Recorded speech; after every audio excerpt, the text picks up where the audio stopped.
गुरुर्ब्रह्मा गुरुर्विष्णु गुरुर्देवो महेश्वरः गुरुः साक्षात् परं ब्रह्म तस्मै श्रीगुरुवे नमः। शान्ताकारं भुजगशयनं पद्मनाभं सुरेशं विश्वाधारं गगनसदृशं मेघवर्णं शुभांगं लक्ष्मीकान्तं कमलनयनं योगिविद्यार्णगम्यं वन्दे विष्णुर्भवभयहरणं सर्वलोकैकनाथं। नर्मदापुरं सुविख्यातं देवाया दक्षिणे तटे सेवाश्रमे सुराजिता देवी नर्मदायै नमो नमः। बोलिए नर्मदा मैया की जय, भागवत महापुराण की जय।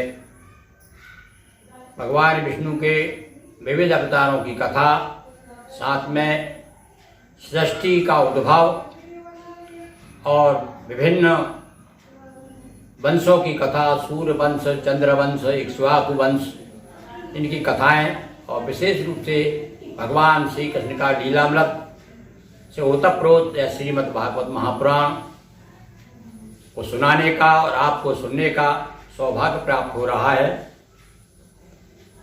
आज हम उसकी कथा सुना रहे हैं जिसका नाटक देख करके एक व्यक्ति महात्मा हो गया। आप सोच रहे होंगे कौन है वो व्यक्ति, और वो व्यक्ति है मोहनदास गांधी। बचपन में उसने एक हरिश्चंद्र नामक नाटक देखा था और उससे उसने सत्य का व्रत लिया और उसका प्रभाव आपने देखा, और इसीलिए तो घर घर सत्यनारायण की कथा होती है। कहीं सत्य मत छोड़े सूरमा, सत छोड़े पत जाए, सत की बांधी लक्ष्मी फिर मिलेगी आए। वह सत्यवादी हरिश्चंद्र की कथा देवी भागवत में तो इसी प्रकार से योगी जन जन में व्याप्त है वह है, किंतु हम भागवत पुराण में जब देखते हैं तो कुछ थोड़ा सा विलग है। यह कथा, हरिश्चंद्र की कथा एक अलग तरह से दी गई, और उसमें क्या अलग है वह सुनिए आप दुआ चौपाइयों के माध्यम से। वरुण देव की कृपा से पाया पुत्र ललाम, पिता त्रिशंकु ने रखा हरिश्चंद्र सुत नाम। इसके पहले हमने सत्यव्रत की कथा सुनाई। ये सत्यव्रत राजा हुआ, इसको इन्हीं का नाम त्रिशंकु था। यह त्रिशंकु के ही पुत्र के रूप में हरिश्चंद्र हुए। पर कैसे हुए त्रिशंकु का? जो हरिश्चंद्र था पुत्रों पर हरिश्चंद्र के संतान नहीं थी। राजा हरिश्चंद्र सत्यवादी थे, जिनकी कथा देवी भागवत में सत्यवादी के रूप में है। इनकी कथा भागवत में इस प्रकार से है, देखिए आप। उनका पुत्र होता है त्रिशंकु का पुत्र हरिश्चंद्र, और हरिश्चंद्र के विषय में सुनिए। हरिश्चंद्र थे निसंताना, वरुण देव सुत की नौ प्रदाना। उन्होंने वरुण देव की तपस्या की और स्तुति की, प्रार्थना की, प्रसन्न हुए वरुण देव, और उन्होंने एक पुत्र दिया। और वो पुत्र जो है रोहित के नाम से जाने जाता है कि हरिश्चंद्र के यहाँ रोहित ने जन्म लिया। पर वो कैसे हुआ? वरुण देव ने एक शर्त रखी कि आपको अपने पुत्र को, मुझे यज्ञ जब मैं करूंगा तो उस समय आपको देना पड़ेगा। मतलब इससे सिद्ध होता है कि उस समय नर बलि दी जाती थी यज्ञों में।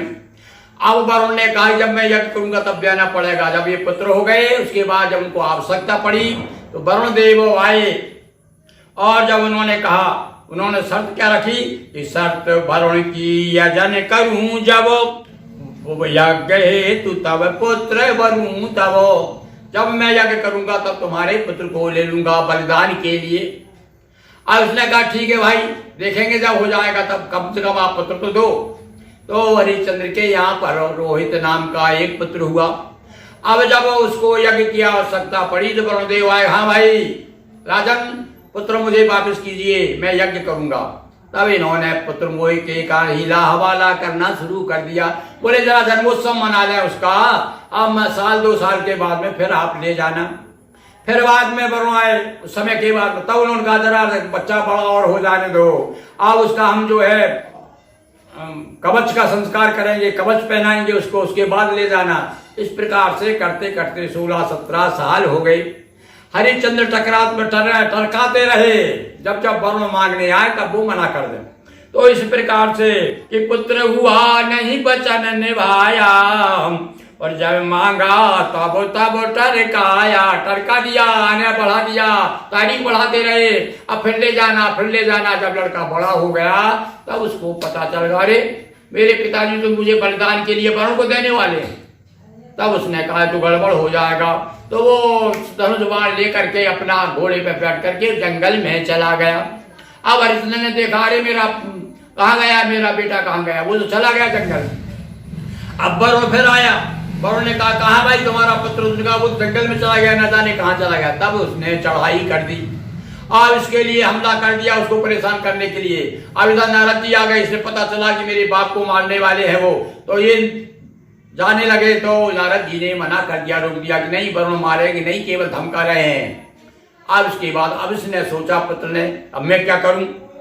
तो ज्ञात हुआ सुत रोहित को जब निकल गया जंगल में वह तब, भेजी अजी गर्त से सुत सौदा कर और सोना से सुत को खरीद कर। हाँ भाई देखिए, उस काल में भी खरीद फरोख्त चलती है बड़े बड़े देशों में, दूसरे विदेशों में अपन देखते हैं मुगल काल में किस प्रकार से औरतों को बेचा जाता था।